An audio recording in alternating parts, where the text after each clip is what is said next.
My name is Shaked. I'm from Israel, and I currently live in Uedashi for about 1 year and 2 months, and I've been studying Japanese at NBL Nagano Business Language School. Alright, thank you. Today we are going to the restaurant specializing in omelets. Okay? Yeah, I'm really excited. Have you ever tried omelets before? No, this is my first time. Even though I've been here for 1 year and 2 months, I did not try it yet, so I'm excited. Alright, let's go!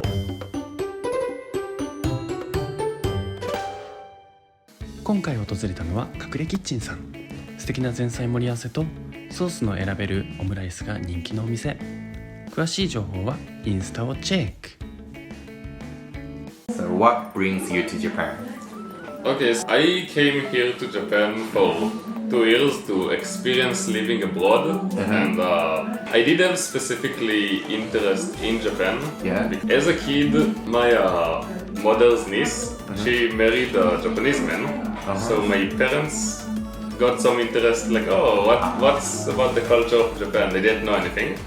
So they rented some Ghibli movies, and when I was in middle school, I went to karate class. In karate class, the teacher would teach us some easy Japanese words, like when a kid had a birthday, they would say like, oh, Tanjoubi omedetou gozaimasu, and stuff like that. So I had a lot of things that I liked that came from Japan. Also a lot of video games or animated anime.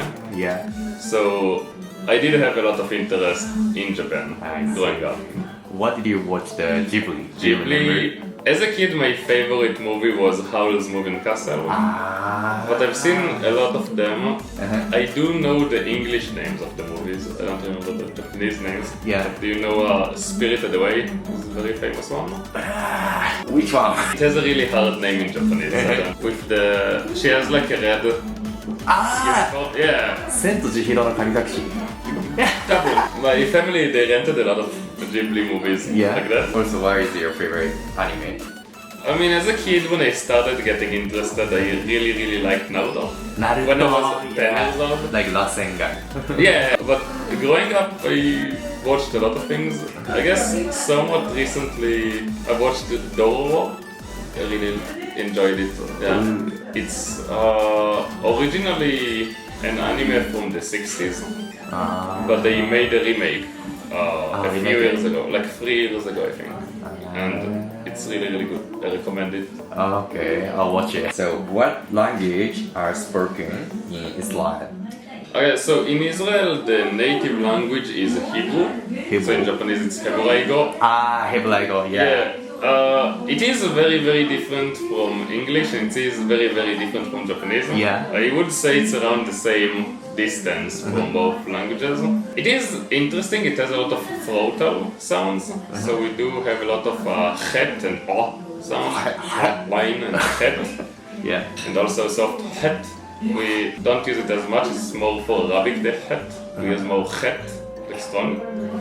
It's difficult to pronounce it. But for me, I feel like there's a lot of simple words that should be easier to pronounce. Like to say hello, you say shalom. Shalom.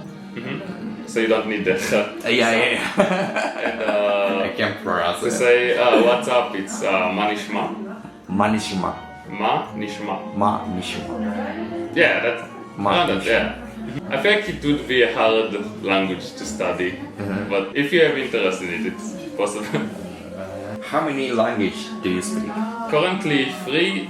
My native language is Hebrew, and when I was 8, I started studying English. I didn't do too well with English as a kid, but all of my interests were in English. So like whenever I want to play video games or like look up things online, watch YouTube videos, it was always in English. So I had to practice it. So that's why you're really good at speaking. Check in the dictionary. Actually, before when I mentioned Naruto, if I remember correctly, after like 20 episodes, start speaking Hebrew. And then they stopped doing it and they put subtitles, like Jimaku. So even when I was watching TV when I wanted to watch Naruto, after the first season I just couldn't understand it anymore. So I needed to made me practice English a lot outside of school. I see.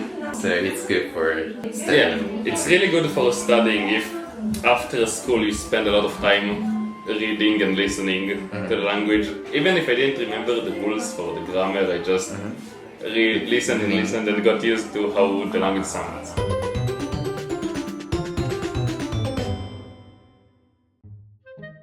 Let's eat.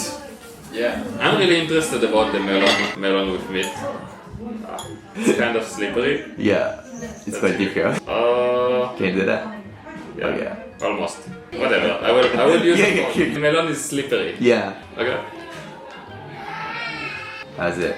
I did enjoy it. It's interesting because I never ate melon with meat. I think in Israel we only eat melon by itself. Some people add really salty cheese to it. I didn't see this like a Bulgarian cheese. I didn't find it in Japan. It is interesting. Yeah. Like it's good. It's new. Yeah, it's roast beef.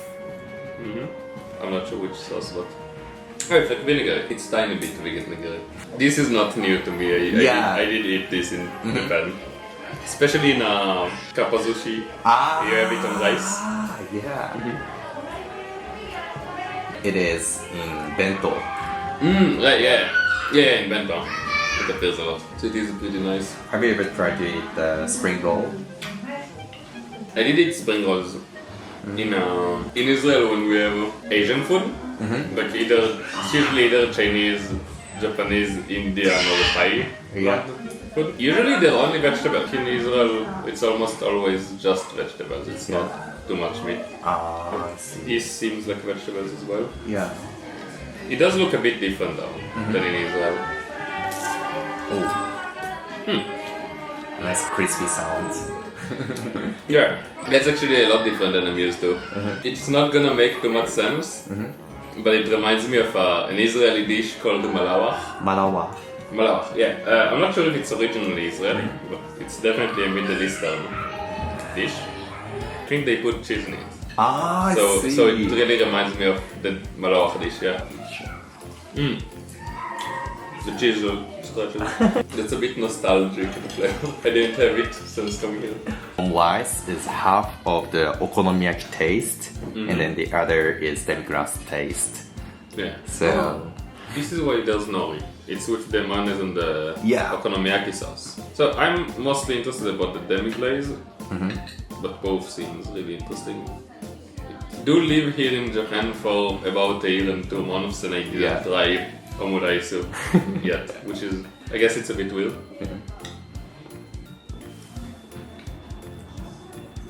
Yeah, so demi-glaze, I didn't know it was called demi-glaze, but I do recognize it after eating it. So it is like a meat sauce, and I do really enjoy it. It does remind me of like a bolognese. bolognese. Yeah, it reminds me of bolognese sauce. So that's really good. We'll take another bite and then I will try. Oh, there's tofu. I think it's chicken. Oh, it's chicken. Yeah. Oh, yeah. I will tell you soon.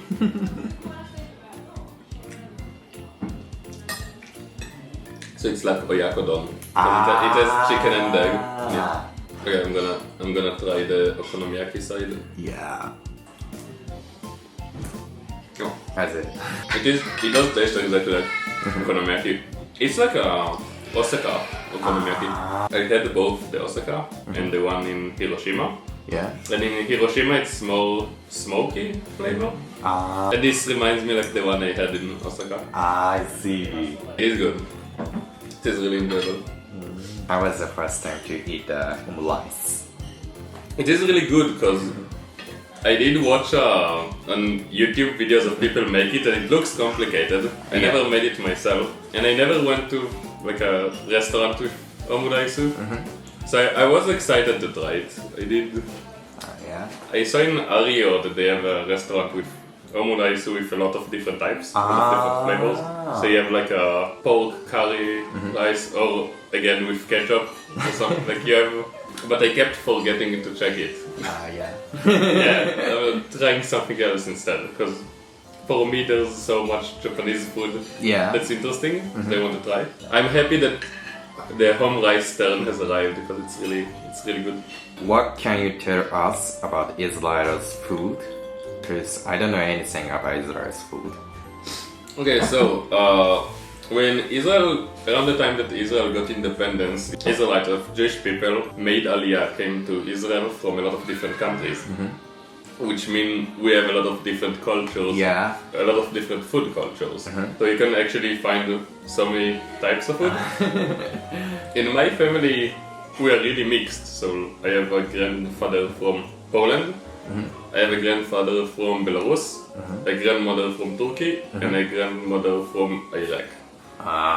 So on the weekend dinners are really interesting.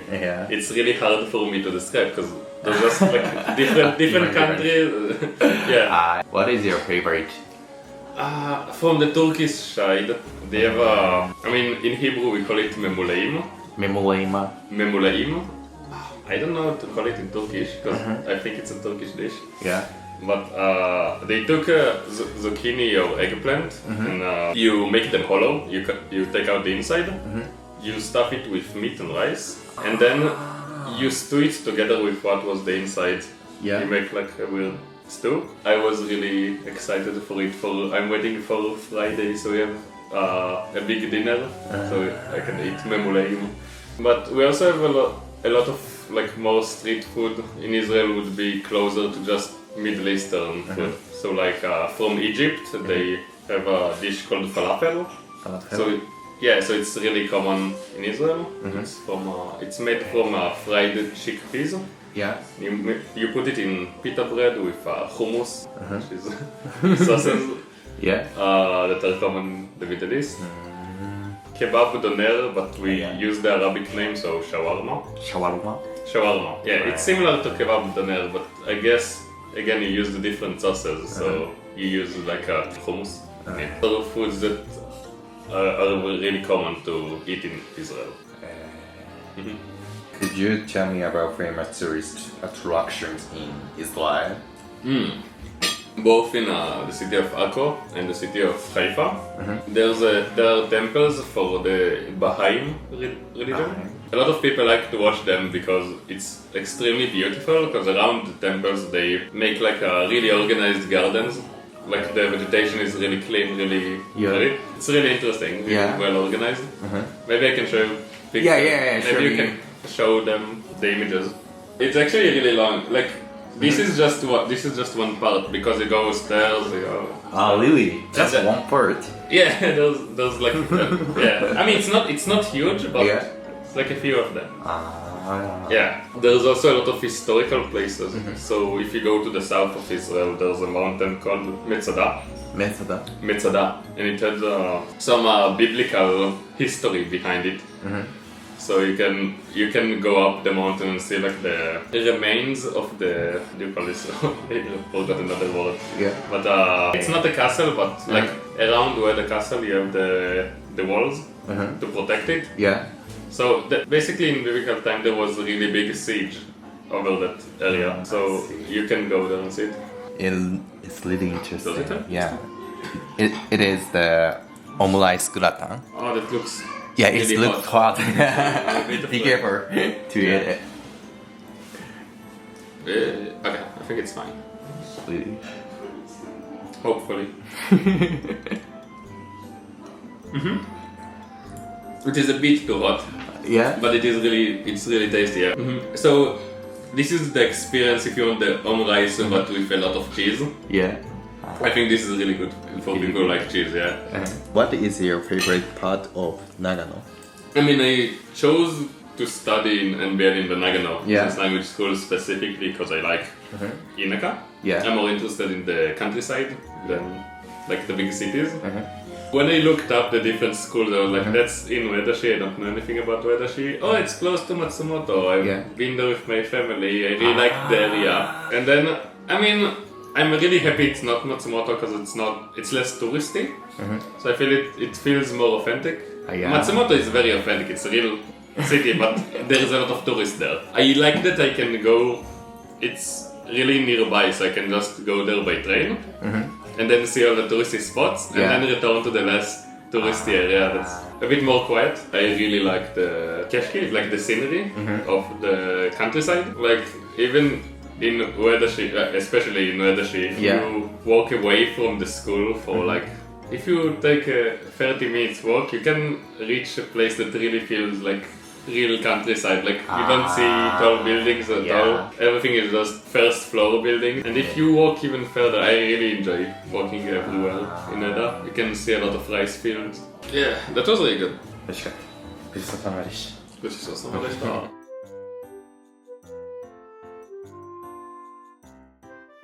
How was the restaurant? It was really good. I actually had a really good time with my first omu rice. So I really enjoyed the place. Yeah. Thank you for coming today. Oh, thank you. Yeah. Actually, really good. Yeah. Really good. Alright, then see you next time. Yeah. Bye bye. Bye.